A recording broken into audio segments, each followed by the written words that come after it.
What's going on, guys? It's your good friend Wolf. Welcome to the club. I'm just a guy from North New Jersey that was raised listening to hip hop. And for your viewing pleasure, I'm going to document my first time reaction listening to your favorite classical piece. And when I'm done, I'm going to record my thoughts on that classical piece at the end of each video. This is an interactive channel. By all means, subscribe, tell a friend about it, and leave in the comment box below the name of your favorite classical piece, because it's very likely my next video will be based off of your classical pick. And last but not least, make sure you read the description box below so you can discover more ways you can interact with this awesome community. Without further ado, let's get to the business.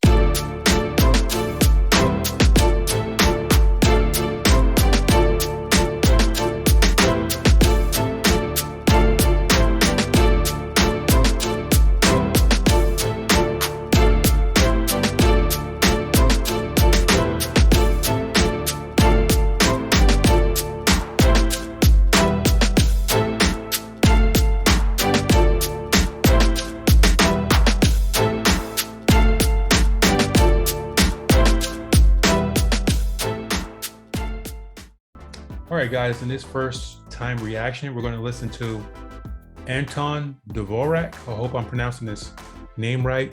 It's very likely that I'm not. Symphony number 9, Movement number 4. And Doug Holmes recommended this piece. As you can see here, Movement number 4. I'm going to leave his the link to his YouTube profile below, and I'm also going to leave the link to his SoundCloud page. This guy is an artist. He's a composer. If my memory serves me correctly, Douglas Holmes. Go check this guy out and find out what he's doing. And he actually responded to our most recent video. He made the proclamation that he's going to create another album or a new album. So most definitely go support Douglas Holmes, subscribe to his YouTube channel, as well as follow his SoundCloud account to see what that brother's about. The video we're going to listen to today was taken from Soundtrack Suites. We're also going to leave the link to these guys below so you can show them some support on their channel.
That was beautiful. Now, when I was typing on my phone, I was typing notes. I'm not texting.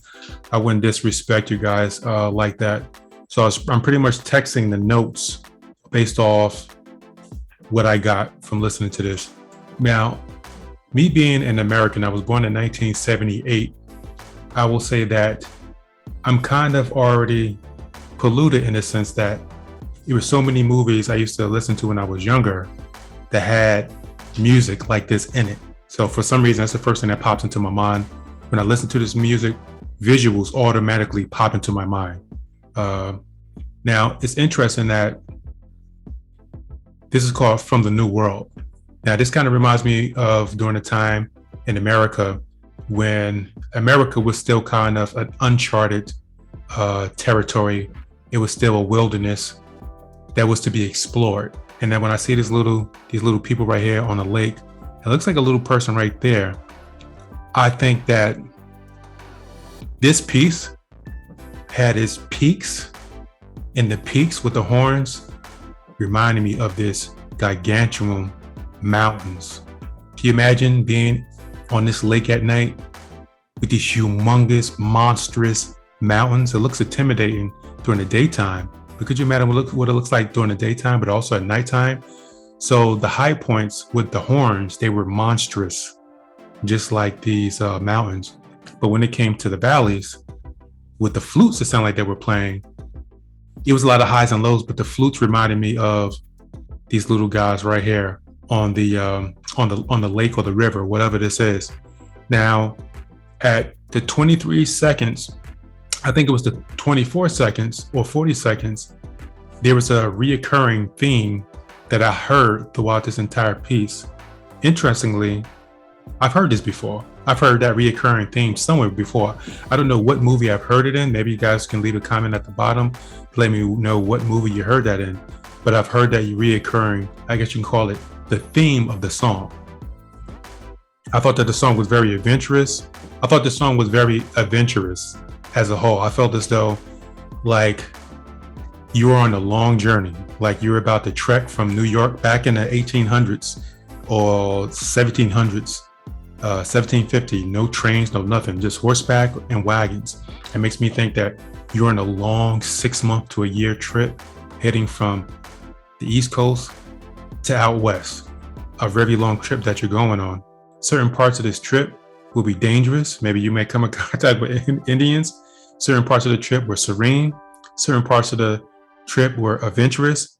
Each day will bring its own challenge. Because obviously, if you're going to make a trek like that, obviously you're going to face some danger. You're going to face some good days. You're going to face some bad days. Each day is going to be a new adventure. And I felt like during the course of this trip, I felt like this piece took us through those different days that we would naturally have to face going on this long trip from coast to coast back in the 1750s. And I felt as though that reoccurring theme was kind of like the key reason, the reminder of why we were taking this trip in the first place. You know what I mean? So I thought it was pretty awesome. It was an experience. And I felt as though it kind of took me back during the pioneer days in the United States when, you know, we didn't have Best Buys and malls and all that stuff back when the United States was raw, I guess you can say. Maybe this picture kind of influenced that conclusion, but obviously this picture is here for a reason, and it's called From the New World for a reason. So I enjoyed it. When it comes to me in general, I'm the type of person where I don't need to be entertained everywhere I go. Some places you're not there to be entertained. You're there for a particular reason to observe or learn something. And as long as you can put yourself in that little area, you'll get something out of it because you're there for that specific purpose. So when it comes to this piece, I felt as though I understood the purpose or box or the picture or the scene that this piece was really trying to bring out. I enjoyed it. And I look forward to hearing more pieces from you guys. So once again, type in the comment box below, whatever piece you enjoy. It's a lot of comments down there. I'm going to try to get all of them. If you like, you can donate to the channel. Let me know what you thought about this piece below in the comment box in relation to my assessment of it. I look forward to hearing from you guys, as well as picking that next piece for you guys to hear a hip hop guy's interpretation of it or what he gets out of it. Take care, guys.